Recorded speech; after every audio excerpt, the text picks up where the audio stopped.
maravillosas. Tú eres mi hijo, tú eres mi hija, y yo soy tu padre. Ven a mí. Hola, ¿cómo están todos? Vamos a comenzar una serie de programas muy interesantes donde vamos a poder observar todo en relación a la Eucaristía. Miren, les soy muy sincero, lo que he leído sobre la Eucaristía, sobre la presencia real de Jesús en la hostia consagrada, es algo extraordinario. En esta serie de programas vamos a hablar precisamente del sacramento de la Eucaristía, Jesús presente realmente en la hostia consagrada. Y no solamente vamos a abordar un tema en el aspecto exclusivo espiritual, vamos a hablar de la Eucaristía también en el aspecto científico, ya que vamos a mencionar sobre los milagros eucarísticos que ha existido alrededor del mundo y de investigaciones realizadas por diferentes científicos, como el caso del doctor Ricardo Castañón, un científico actual católico que ha investigado sobre milagros eucarísticos y ha comprobado científicamente que Jesús se encuentra en la Eucaristía. Todos estos temas que vamos a manejar son unos temas cuya finalidad es que tú entiendas y te des cuenta, por fe, por creer y por lo más importante, como dice el título del programa, porque Él lo dijo. Él dijo, yo estoy aquí. Por eso es que te invitamos a que veas estos programas y a partir de este primer episodio vayas conociendo todo lo relacionado a la Eucaristía, al amor de Dios, a ese amor infinito que te tiene a ti y que me tiene a mí, Jesús, por estar en la Eucaristía. Vamos a comenzar con una pequeña reflexión. Dicen por ahí que uno tal vez puede pensar, ¿cómo es posible que Jesús esté en la Eucaristía? Y yo te digo una cosa importante, ciertamente no comprendemos cómo es posible, mas sin embargo, eso no quiere decir que yo tenga que dudar.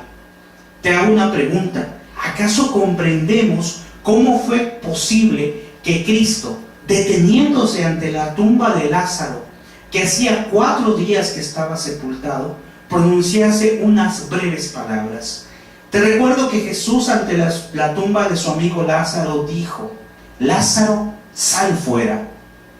¿Y qué fue lo que ocurrió? Aquel ser, aquel amigo de Jesús que estaba muerto, resucitó. Y yo te digo, ese Jesús que resucitó a su amigo Lázaro es el mismo que después dijo, este es mi cuerpo. Es el mismo Cristo que le dijo a los apóstoles y en este tiempo a los sacerdotes, hacer esto en memoria mía. ¿Cómo es posible entonces que podamos dudar de Jesús? De un Jesús que resucitó a Lázaro. Tal vez algún hermano de otra denominación pueda decir, Jesús no está en la Eucaristía, es un cuento, es algo inventado por los católicos.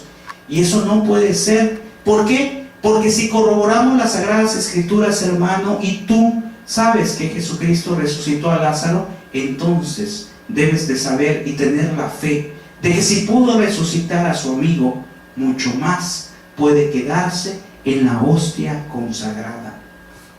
Esto lo hago como una reflexión muy interesante para aquellos que dudan que Jesús está en la Eucaristía. Jesús es Dios y por consiguiente Él puede hacer absolutamente todas las cosas. Ciertamente quisiéramos tal vez que se hicieran muchos milagros eucarísticos, que tal vez en todas las iglesias del mundo y en todos los momentos del mundo se presentaran cosas extraordinarias, cosas visibles para la Eucaristía. Pero yo te digo, hermano, Él lo ha permitido para los que no tienen fe, pero también nos pide a nosotros creer sin tener que ver. No ser como Santo Tomás, que Santo Tomás decía, hasta no ver sus llagas, no creeré. A ti te digo, hermano, ¿crees sin haber visto? ¿Crees porque Jesús ha dicho que está realmente en la Eucaristía? Desde luego que tenemos que analizar y pensarlo, porque nuestro Señor Jesucristo tiene que decir la verdad. No puede ser el que haya inventado algo al decir, este es mi cuerpo, el que come mi sangre, el que come mi cuerpo y bebe mi sangre, tiene vida en mí. Por lo tanto, Él se dio a sí mismo en el sacramento del altar, para poder permanecer entre nosotros hasta la consumación de los siglos. La gente se siente intrigada. ¿Qué clase de manjar nos dará si no es pan? Y Jesús les dice, yo soy el pan vivo que ha descendido del cielo. El pan que yo daré es mi misma carne, la cual daré yo para la vida del mundo. Para la vida del mundo, es decir, bajo una especie de pan, en forma de pan, porque nosotros, nuestra vista nos puede engañar, nuestra vista nos engaña y nos hace ver un pedacito de pan, pero ese pedacito de pan internamente se encuentra Jesús Eucaristía. Yo te digo, hermano, si en alguna ocasión mencionaba en una plática, a ver, si tú agarraras tu mano y te la frotaras muy fuerte, es más, lo puedes hacer hoy en estos momentos que estás viendo este video, frótate muy fuerte, le decía, ¿qué ves? Y algunos me decían, no, pues veo que está un poco sucio. Ah, bueno, eso ya es otra cosa, a lo mejor no te has lavado bien las manos desde hace mucho tiempo.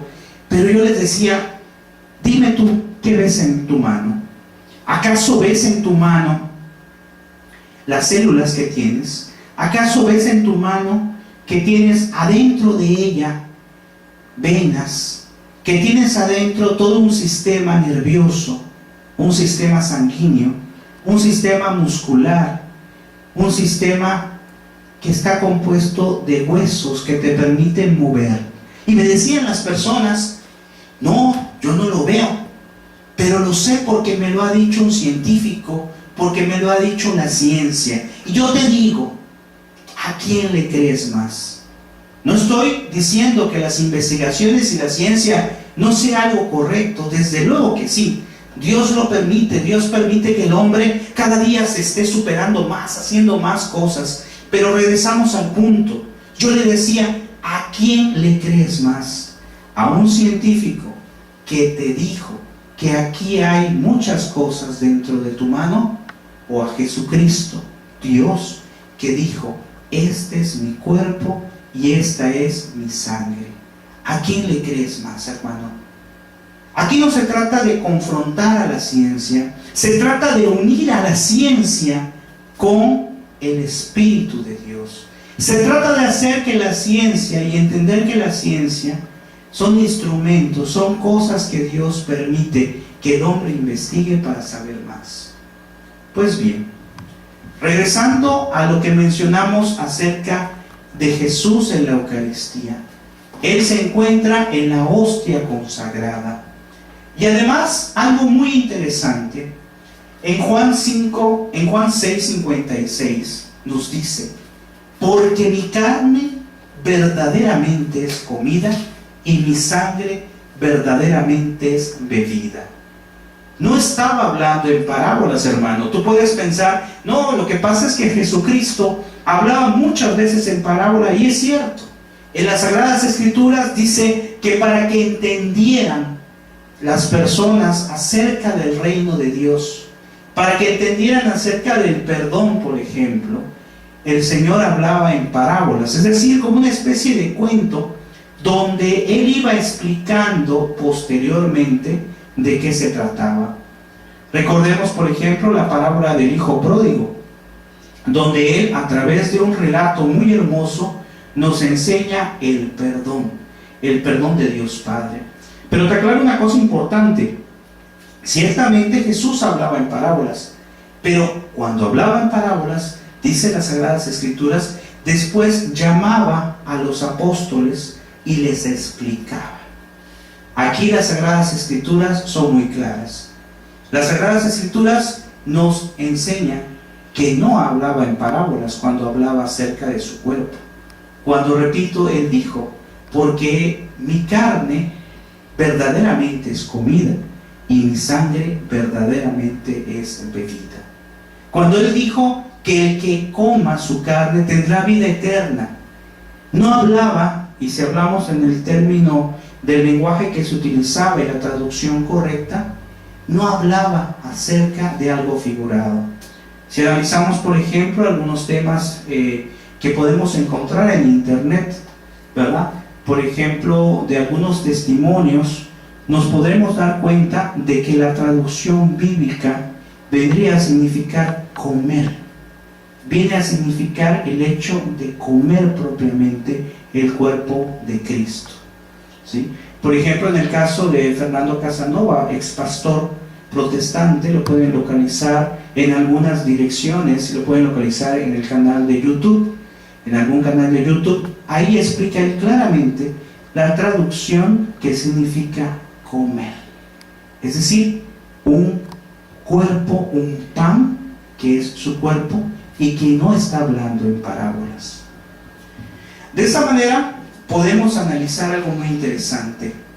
No solamente debemos de anhelar unirnos con Dios, sino también comerle, es decir, también recibir su cuerpo, de tal manera que lo veamos como un manjar, como algo extraordinario de poder recibir. Mencionamos también al principio que hablaremos durante esta serie de programas no solamente de cuestiones espirituales o cuestiones dogmáticas, sino también de una realidad importante, de milagros eucarísticos. Más adelante abarcaremos diferentes temas relacionados con los milagros eucarísticos y, como dijimos, con las investigaciones actuales. Pero para empezar, creo que vamos a dejar una tarea importante. Te vamos a dejar de tarea que investigues para que para la próxima podamos ahondar más en el tema sobre los milagros eucarísticos, sobre Jesús en la Eucaristía realmente presente y visible a través de esos milagros que han estado desde siglos, desde hace muchos siglos. Muy bien, regresando con lo que estamos comentando en este momento, dice por ahí un escritor: qué cosa más triste para quienes se aman de veras, despedirse y separarse. Cualquier cosa estarían dispuestos a hacer. Si alguno de nosotros pues ha tenido a lo mejor algún familiar, alguna persona o amigo que se tiene que separar de él, pues es algo muy triste. No podía ser así con Jesús. Jesús tenía que dejar, tenía que quedarse a través de la hostia consagrada. Por eso Él dijo en Mateo 28:20: he ahí que yo estaré con vosotros o con ustedes hasta el fin de los tiempos, hasta la consumación de los siglos. ¿A qué se refería Jesús con esa parábola? No solamente estaba hablando en un sentido figurado, como a veces nosotros podemos pensar que Jesús, que Dios está en el cielo solamente. No, Él nos decía a través de las Sagradas Escrituras, y el magisterio de la Iglesia nos hace ver que esta cita bíblica de Mateo 28:20 se refiere a que iba a estar junto a nosotros en el sagrario, en el lugar donde ahí está en este momento Jesús, donde está esperando escucharte y atenderte. Yo soy testigo, yo soy un testigo indigno, sí, pero soy testigo del poder de la Eucaristía. Cuando me he sentido mal, cuando he tenido problemas, cuando he estado triste, preocupado por situaciones de mi familia o personales, antes de intentar resolver la cosa o las situaciones por mis propios medios, he querido siempre ir al sagrario o intentado ir al sagrario. La visita a Jesús Eucaristía diaria es un fortalecimiento, un encuentro. Y mi testimonio es que después de ir con Jesús Eucaristía, dejarle ahí todos mis problemas y mis situaciones, he salido muy bien de ahí, prácticamente siempre. He salido con una alegría, con una esperanza de que se va a arreglar esa situación, teniendo siempre que tener en cuenta la fe y la confianza en Jesús. Por lo tanto, nos podemos preguntar, ¿qué hace pues el que comulga? Aquel que comulga, fíjense, si Jesús es tan bueno y tan importante y da tantas gracias, si yo voy a donde está en el sagrario y le pido y le platico y siento las maravillas, imagínense aún más aquel o aquellos que le recibimos en la comunión. Ya no solamente está Jesús ahí ahí en el sagrario, ahora está dentro de mí, ahora es parte mía.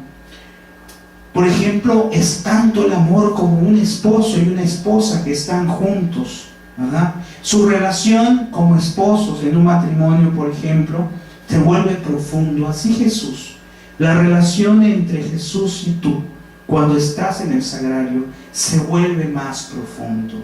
Y como decía las Sagradas Escrituras, yo no soy más bien, yo no soy quien vive, es Cristo quien vive en mí. Esas palabras de San Pablo tan hermosa que dice, yo vivo, o más bien, no soy el que vivo, es Cristo que vive en mí. Es decir, dice, ya no soy yo, es Cristo. Y Cristo va a ser el que viva en ti en la medida en que tú te acerques a Jesús Eucaristía, ya sea a través del sagrario, en su presencia junta, o ya sea a través, mejor aún, de recibirlo sacramentalmente. Hay una historia muy hermosa de una persona que se sentaba enfrente del sagrario y solamente se sentaba y se quedaba viendo el sagrario. Y cada día hacía lo mismo.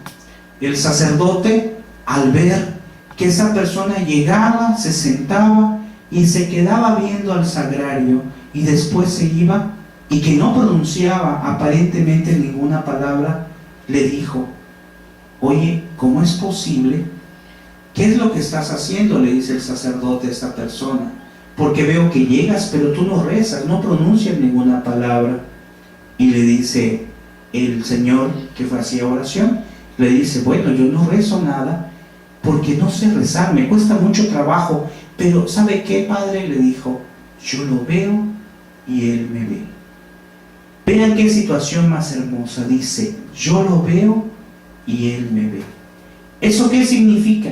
Significa que Él está directo, al acecho, esperando vernos en todo momento. Por eso Jesús siempre está junto a nosotros. Por eso Jesús siempre nos quiere, nos cuida y nos protege. Por eso Jesús está en la hostia consagrada, en todo momento. Esto es mi cuerpo, esta es mi sangre. La forma exterior, es decir, lo que es el sabor, el olor, el peso, etc., siguen siendo lo mismo. ¿Qué es lo que ocurre? Antes de la consagración es pan y después de la consagración es el cuerpo de Cristo. Antes de la consagración tiene un peso y después tiene el mismo peso. Pero entonces uno puede decir, ¿cómo es posible? ¿Dónde lo sacan? ¿Cómo es posible que el sacerdote, en el momento de hacer la consagración, en ese momento, ese pedazo de pan se convierte en el cuerpo de Cristo? Alguien podría decir, ¿de dónde salió eso? Y yo te digo, lee las Sagradas Escrituras y ve que dijo, hagan esto en memoria mía. Es decir, dijo, háganlo, realícenlo. No dijo, hagan la representación, o no dijo, recuérdenlo, o no dijo, piensen como que fuera. Tal vez en algún lugar por ahí tengo oído que dicen, es que fue una representación, fue algo que él pensó. No, dijo, hagan esto en memoria mía. ¿Y qué es lo que iban a hacer en memoria, en recuerdo de él? Convertir el cuerpo, convertir en el cuerpo de Jesús ese pedacito de pan. Por eso dijo, hagan esto en memoria mía. Y reunidos en el día del Señor, celebramos la Eucaristía. Desde luego antes, habiendo confesado nuestros pecados. ¿Por qué? Porque recibir ese pan celestial, ese pan tan hermoso, esa gracia tan hermosa de recibir a Jesús en la Eucaristía, tiene que ser lo más purificado posible. Por eso, hermano, cuando recibas a Jesús en la Eucaristía, tenemos que tratar de recibirlo lo más dignamente posible, tanto en el vestir como también en nuestro espíritu. No podemos pasar a comulgar a lo mejor en bermudas, es decir, en pantalones cortos, o no podemos pasarlo a comulgar con alguna cosa o con alguna ropa no decorosa, ¿verdad? Cada uno sabrá a qué nos referimos. ¿Por qué? Porque si en el aspecto externo no lo puedo expresar, no porque el otro lo vea, sino porque debo de tratar de estar lo más adecuadamente posible. Ojo, no me estoy refiriendo a lujos, no me estoy refiriendo a ir completamente vestido de gala, aunque sería algo muy hermoso, pero no es necesario. Simplemente ir vestidos en forma decorosa a recibir a Jesús, y más aún aquellas cosas que no se ven, es decir, el espíritu. ¿Cómo está nuestro espíritu? Nuestro espíritu tiene que estar lo más limpio posible y pedirle perdón al momento, antes de recibirlo, durante la cola de la comunión. Intentar no estar volteando a ver quién viene, no platicar con alguien, intentar ese momento, ese caminar, mientras vas a recibir a Jesús Eucaristía, intentar decirle: Señor, te voy a recibir, soy indigno de recibirte, perdóname por mis faltas, por las cosas que he cometido. Ustedes saben que si es un pecado mortal, es decir, una ofensa grave contra Dios, no podemos recibirlo. Recordemos que el magisterio nos enseña que para que sea un pecado mortal, es decir, para no poder recibir a Jesús, tenemos que tener 3 cosas importantes. Materia grave, es decir, haber ofendido a Dios en algo grave, ya sea con los mandamientos de Dios o de la Santa Madre Iglesia. Pero también tiene que tener materia grave, plena advertencia, es decir, saber que eso que yo estoy haciendo está mal, y pleno consentimiento, es decir, aún sabiendo que está mal, consentir que está mal. Muy bien, hermano, si estamos en este momento de gracia y podemos recibirle, no hay que desaprovechar esta oportunidad. Por eso con esto damos por terminado, el tiempo se nos va, damos por terminado este tema tan interesante y tan extraordinario: Jesús en la Eucaristía. Y lo veremos, repito, para terminar, en el aspecto espiritual, en el aspecto científico, en el aspecto emotivo también, porque es de emoción. Pero no solo lo dejemos en la emoción, sino lo dejamos en lo más importante. Jesús te lo dijo, Él lo dijo: yo estoy en la hostia consagrada. Nos vemos en el siguiente programa. Que el Señor te bendiga.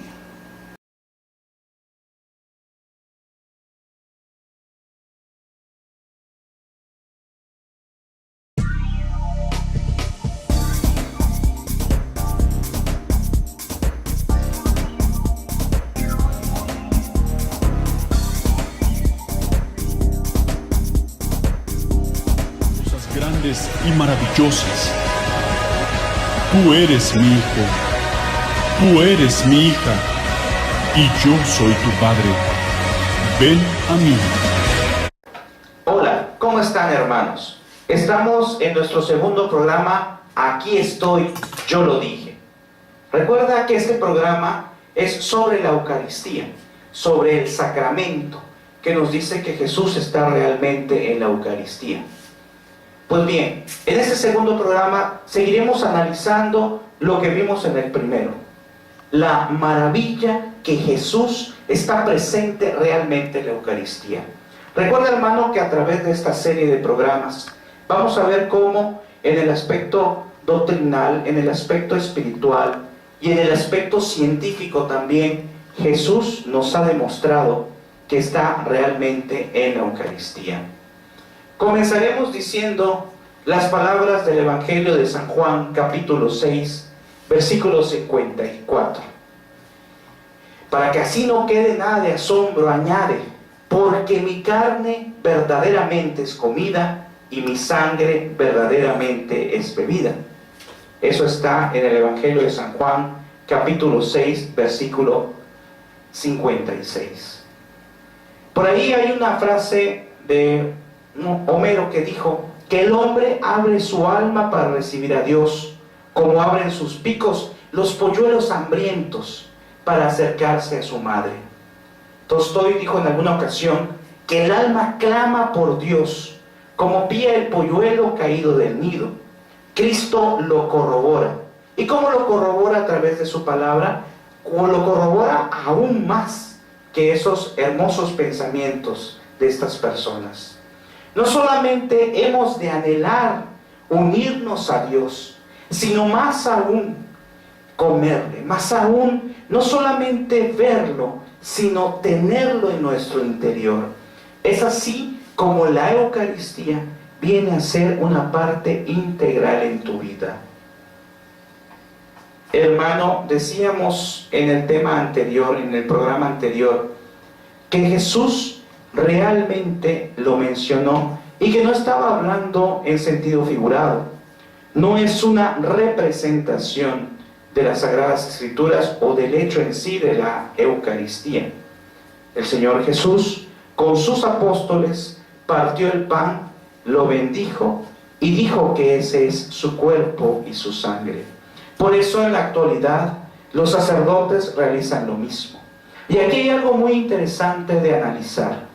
El sacerdote, con sus debilidades, con las situaciones personales que pudiera tener, de todas maneras, aún en una situación difícil o contraria, es el cuerpo de Cristo el que está consagrando. El sacerdote hace la consagración por el orden, por el ministerio que ha recibido. Mas, sin embargo, si el sacerdote, alguno por ahí, estuviera haciendo cosas incorrectas, es de la misma forma Jesús quien se transforma en ese momento. Porque la transformación del Señor no la hace porque el sacerdote tenga o no tenga faltas, lo hace porque Él dijo: hagan esto en memoria mía. Es como aquella persona que alguien le manda a hacer algo. Si lo llega a hacer, ya sea lo haga contento o lo haga molesto, de todas maneras lo hace. Vamos a poner un ejemplo claro. Vamos a suponer que una persona le dice: ¿sabes qué? Vas a barrer bien esta pieza. La persona puede tener en el aspecto humano dos opciones: barrer la pieza bien, pero molesta. Es decir, estar barriendo, estar limpiando, pero estar molesto por estar haciendo eso. O bien, la persona puede ser que también barra bien la pieza, pero esté contento, esté alegre porque está haciendo su trabajo. En ese momento, hermano, podemos analizar con lo que estamos diciendo ahora. Si la persona lo hizo molesta o lo hizo contento, al final se logró el objetivo. Desde luego que lo correcto hubiera sido que la persona lo haga contento. Así también, cuando un sacerdote pueda tener alguna falta, alguna situación personal, en la Eucaristía, al momento de la consagración, en ese momento Jesús se hace presente. Y ahí la importancia, aprovechando, de pedir siempre por nuestros sacerdotes, para que no solamente realicen esa consagración que Dios le ha permitido, sino que hagan vida en la consagración siempre, que se llenen del Espíritu de Dios nuestros sacerdotes, de tal manera que todo eso sirva para enriquecimiento, no solo de lo que es el proceso, no solamente de la celebración eucarística, sino de cada una de las cosas que realiza un sacerdote. Por eso, hermano, es muy importante que tú siempre reces por tus sacerdotes. Es muy importante. Continuando con lo que estamos manejando, podríamos pensar, y tal vez podemos analizar mucho, cuando ustedes a lo mejor se despiden de alguna persona, de algún conocido, y decimos, pues que nos cuesta separarnos. Si por ejemplo tenemos a un hijo que se va a estudiar a otro lugar, al extranjero, nos cuesta mucho separarnos. Por eso Jesús se queda con nosotros. Por eso Jesús se queda en la Eucaristía. Pero volvemos a mencionar algo similar. Lo que estamos viendo el día de hoy no solamente es el tema general, hablar que Jesús está en la Eucaristía, sino hoy vamos a ir más allá. No solamente Jesús está en el sagrario, sino que Jesús puede estar dentro de ti. Y la única condición para poder estar dentro de ti es estar en gracia de Dios. Es decir, no haber cometido ningún pecado mortal, o bien, si lo cometes, acercarte al sacramento de la reconciliación o confesión. Recordábamos la vez anterior que para que haya un pecado mortal, tiene que haber materia grave, plena advertencia y pleno consentimiento, tal como nos enseña la Iglesia. De tal manera que en el momento en que falta una de las tres partes, también es un pecado. pero no es propiamente o plenamente mortal. Sin embargo, recordemos que los pecados veniales también son prudentes irlos a confesar, sobre todo cuando ya tenemos muchos o cuando el pecado venial adquiere 2 de las 3 condiciones que tenemos. Eso va a depender de cada uno de nosotros, de analizar la conciencia que tenemos. Ahora bien, ¿qué pasa con el que comulga? Vean esto, qué hermoso. El que comulga entra en relación tan cálida con Cristo como un amigo, pero además su relación es más profunda. ¿Será como el esposo con la esposa? ¿Será como los padres con los hijos? No. Nos menciona un autor por ahí que es todavía más profunda, porque no es una unión tal vez humana, es una unión espiritual. Es algo importante que analices esto. Acuérdense de lo que decía San Pablo, decía, yo vivo, o más bien, no soy yo el que vivo, es Cristo quien vive en mí. Ahí el evangelista en las Sagradas Escrituras nos hace mención, más que evangelista, perdón, San Pablo, nos hace mención acerca de cómo puede llegar a ser mi encuentro personal con Cristo. Por eso repito estas palabras tan hermosas, yo vivo, o más bien, reacciona él y dice, no soy yo el que vive, sino Cristo es quien vive en mí. De esta manera, en el momento de la comunión, hermano, ya no eres tú, al menos por unos segundos. Hay una canción muy hermosa de un cantante católico que nos hace mención de una persona que se le apareció 2 ángeles al momento de comulgar. Y en ese momento los ángeles se van a un lado, ¿verdad? ¿Qué es lo que ocurre? Dice él, ¿por qué se están yendo? Y le dice, nos vamos. No por los pecados que tienes o por cualquier otra situación. Es el momento en que nos alejamos porque ya no estamos necesariamente ahí, porque está Jesús dentro de ti. Si nosotros pudiéramos ver, por ejemplo, en la película del Gran Milagro, podemos observar claramente unas revelaciones donde se ven los ángeles en la Santa Misa, donde se ve que el sacerdote, al momento de hacer la consagración, es el mismo Cristo quien está bajando. Y podríamos pensar que eso es algo incoherente, que es algo imposible de creer, pero yo te digo, hermano, ¿por qué no crees que Jesús está en la Eucaristía? Te lo digo a ti que a lo mejor te has alejado de la iglesia o que estás en otra denominación. Desde luego que la persona que al final de cuentas esté en otra denominación y por ignorancia esté allí, sin duda alguna que la misericordia de Dios le hará alcanzar, si vive su fe de acuerdo a sus principios, le hará alcanzar la salvación. Pero yo te digo, ¿qué deseas? ¿Estar en un lugar bueno o estar en el mejor lugar? Y es el mejor lugar no porque la Santa Iglesia no tenga a alguien que cometa pecados. El que te está hablando, desde luego que es un pecador y desde luego que ha cometido durante su vida muchísimas faltas. Pero no estamos aquí, hermano, no estamos aquí en la Iglesia de Cristo, en la Iglesia Católica, porque yo me lleve con X o Y sacerdote. O no estamos aquí o nos alejamos de aquí porque me molesté con tal persona, con tal religioso o religiosa. Estamos aquí en la Iglesia Católica, en la Iglesia del Señor, porque es la que Él fundó. De hecho, habrá próximamente por este canal un tema en relación a este tipo de preguntas, a cuestionamientos sobre nuestra fe, y llegaremos a la conclusión, sin duda alguna, de que estamos en el lugar correcto. Nosotros hemos sido los que a lo mejor hemos distorsionado muchas cosas, pero es la Iglesia de Cristo. Se nos dice que es santa y pecadora. Es pecadora porque estamos nosotros dentro de ella, pero es santa porque es fundada por el mismo Cristo.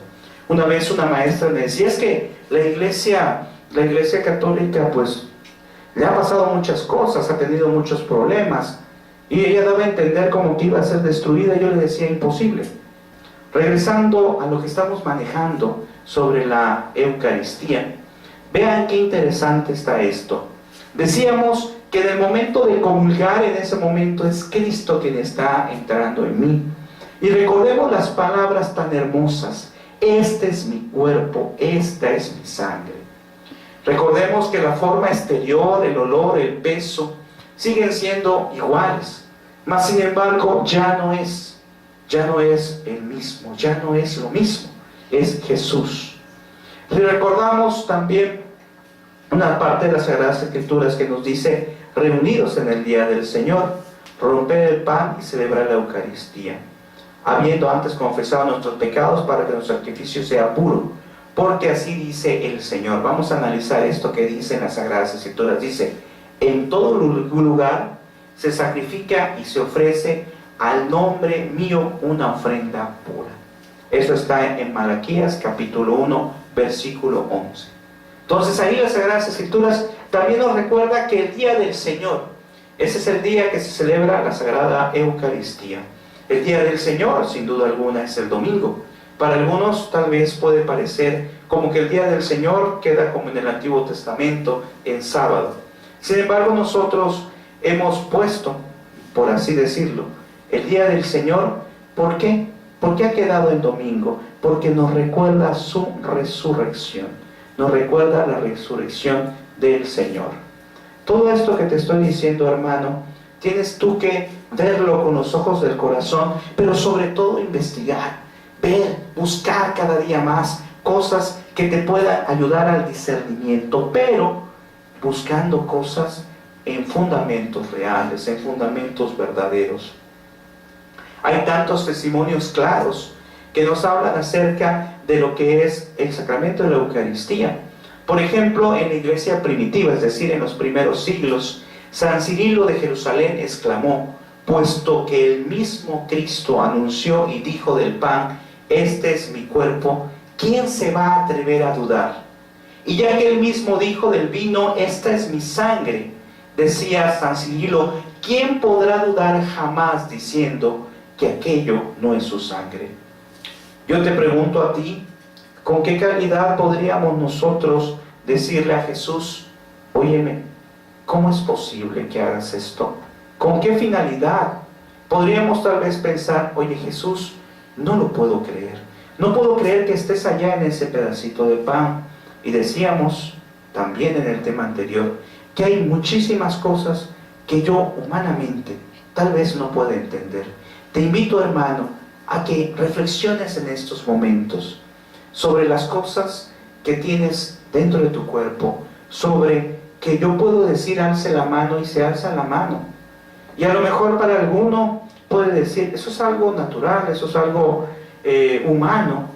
Pero entonces, ¿cómo lo podemos hacer? A veces se nos va la idea y pensamos, incluso hay quien piensa que Dios no existe.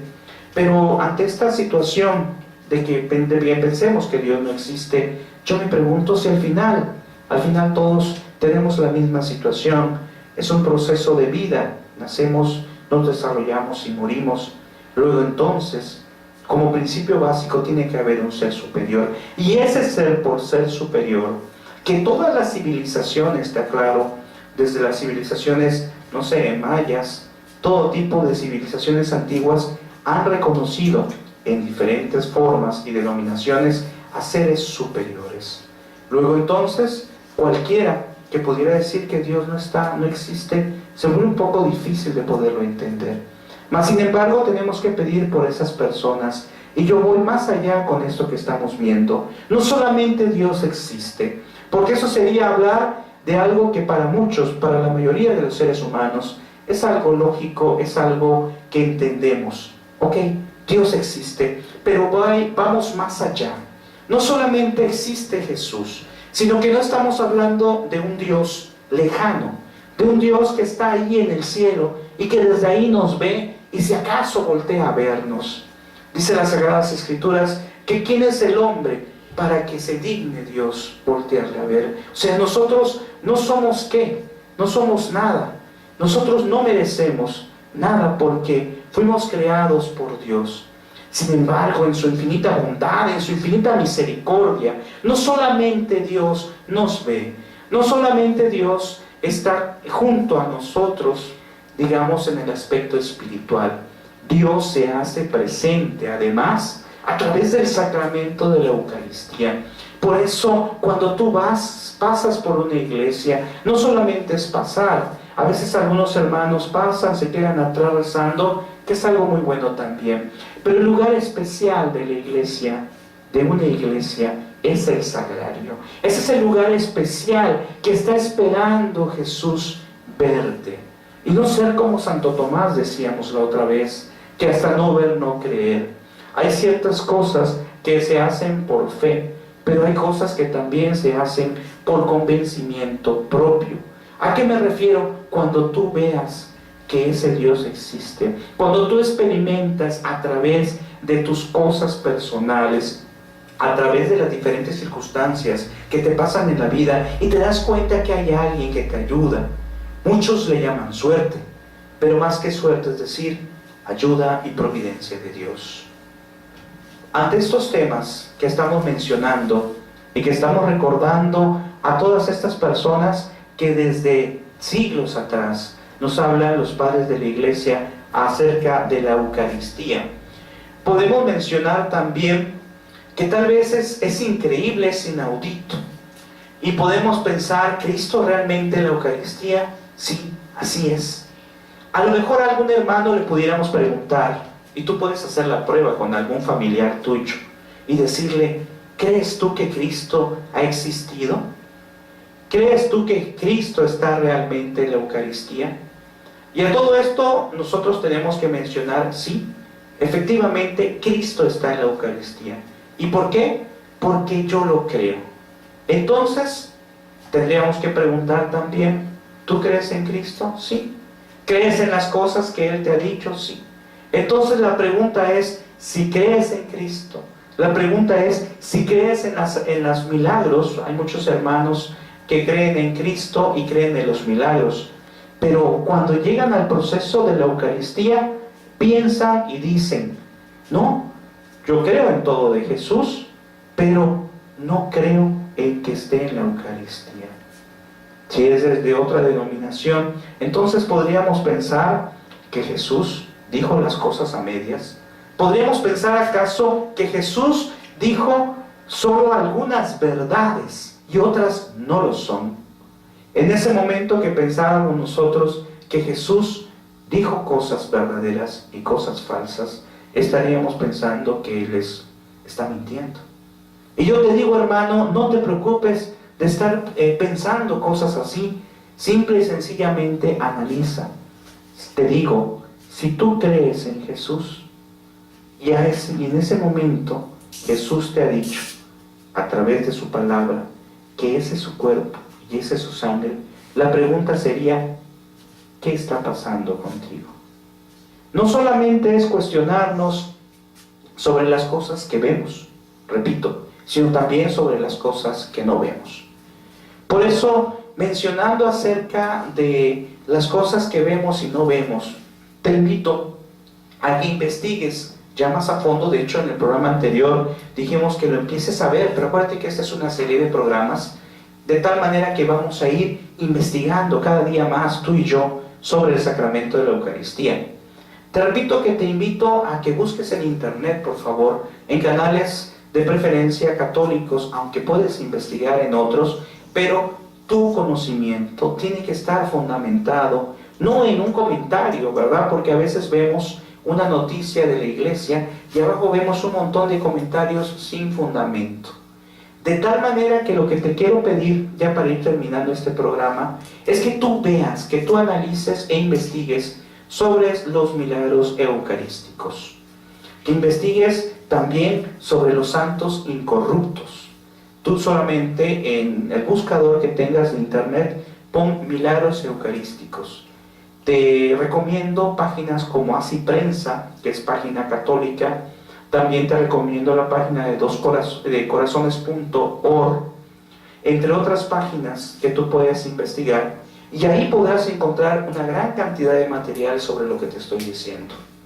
Los milagros eucarísticos en la actualidad todavía han sido investigados por diferentes personas, entre ellos el doctor Ricardo Castañón, que en este mismo portal donde estás viendo tú la información también puedes localizar una conferencia que se llama Entre Ciencia y Fe, que habla acerca de los milagros eucarísticos. Y por último te invitaría también a que investigaras a conciencia por qué ¿Por qué estamos aquí? ¿Por qué es la iglesia de Cristo? Para terminar, te hago una pequeña reflexión. Una vez, algunas personas, a un grupo yo le decía, bueno, ¿por qué estás en la iglesia católica? Y me decía, bueno, porque mi abuelita, porque mi tía. Es algo muy bonito, pero no es eso lo que nos debe de mover. Tenemos que ser católicos por convicción, investigar. Si tú no sabes algo, hay que investigarlo. Una vez un hermano separado me decía, es que, óyeme, te voy a hacer una pregunta sobre la iglesia, sobre tu iglesia. Y yo le decía, bueno, házmela. Me hizo la pregunta y le dije, antes que me la hagas, te voy a decir una cosa. No sé si la sepa porque yo no puedo saber todo, pero sí te aseguro que tiene un ejemplo o una razón lógica. Y después corroboré. Esa pregunta que me hicieron, después corroboré que efectivamente tenía una razón lógica, tenía un fundamento lógico. Por eso, hermano, el fundamento lógico que tenemos que analizar para terminar es pedirte que investigues, pero más que investigues es no solamente que investigues, sino que busques a Jesús en la Eucaristía. Y hoy lo enfocamos específicamente, no solo a buscarlo en el sagrario, no solo a buscarlo en una iglesia, sino más aún, tenerlo adentro. Una vez le decían por ahí a un santo que veía, se sentaba nada más una persona a rezar, le decía, ¿qué haces? Yo lo veo y él me ve. De esa manera tan profunda tiene que ser tu comunicación con Cristo Eucaristía. Bueno, nos volvemos a ver, Dios mediante, en otro programa, y espero que esto te haya servido, este nuevo programa, para que ames más a Jesús Eucaristía. Hasta la próxima.